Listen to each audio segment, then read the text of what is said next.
Welcome po muli sa howtogreatfilipino.com. Ngayon po lulutuin natin ay masarap na ulam na naman, ang beef pares. So ito po ang ating mga gagamitin. Beef, hiniwa ko na po siya sa strips para madali na siyang pakuluan. Beef cube, meron tayo rito scallions or green onion. Meron din tayo rito luya, garlic, oyster sauce, star anise, soy sauce, brown black pepper, brown sugar, salt. Gagamit din po tayo ng cooking oil at tubig. Tara na po magluto. So ngayon po nagpapakulo na tayo ng tubig dito sa cooking pot. Talagay na po natin yung beef cube. Tapos po yung ating iniiwang maliliit na beef. So mangyari lang, papakuluin natin siya ng papakuluin. Tsaka ako sasabihin sa inyo yung susunod na gagawin. Asin,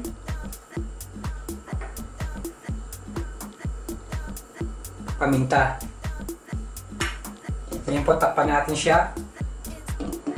Kaya natin siyang kumulo ng mga 35 to 40 minutes. Once na malambot na siya, tatanggalin ko na siya at papakita ko sa inyo yung susunod natin gagawin. So okay po, buksan na natin. Papatayin ko na po yung ating kalan. Napakuluan ko na po siya ng mga 40 minutes. Mangyari lang, hahanguin ko na siya. Siyempre, hindi natin itatapon yung sabaw. Kaya tinawag na beef pares. Lulutuin natin to. Yung baka, papakita ko sa inyo. Tapos, ang kapares niya, yung sabaw.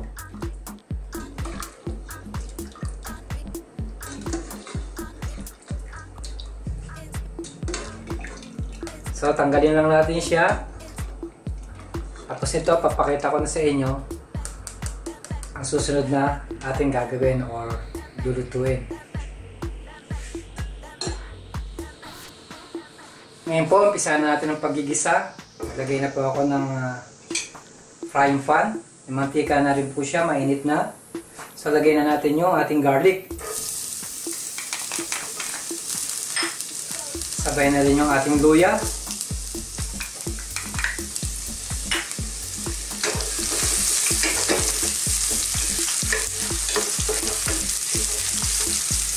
Gisa-gisa lang po. Ngayon, susunod natin yung ating onion.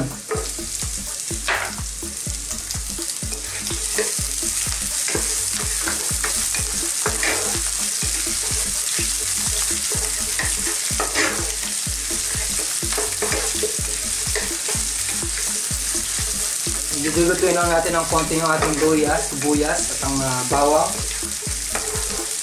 Pero hindi natin siya yung overcook. Ngayon, susunod na natin yung ating pinakuloan na beef.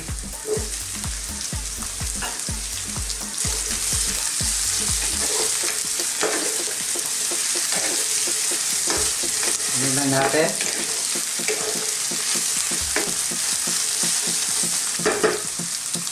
Ngayon po, susunod na natin yung ating soy sauce. Star anise, oyster sauce, sugar, at yung beef stock na pinagpakulo natin kanina ng ating baka. Kumuha lang ako ng konti.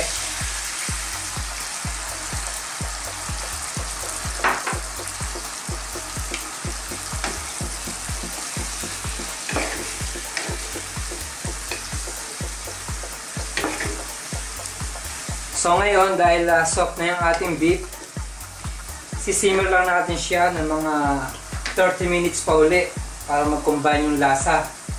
Tapos papakita ko ulit sa inyo yung susunod nating gagawin na procedure. So takpan po muna natin. Babalik po ako. Tingnan na po natin. Nagdang na po yung kanyang sauce o liquid. Ano lang natin siya. Yung iba pong technique ng pagluluto ng beef pares, naglalagay sila ng cornstarch para may yung thickness ng sauce niya. Pero sa akin, dry. So patayin ko na yung heat. Tapos, ilalagay ko na po siya sa plating para pakita ko po sa inyo or i-present sa inyo sa table. Ito na po, bali naglagay po ako ng kanin sa table. Tapos nandun na rin po yung soup ng ating beef. So mangyari lang, top-toppings natin yung beef sa ibabaw ng rice.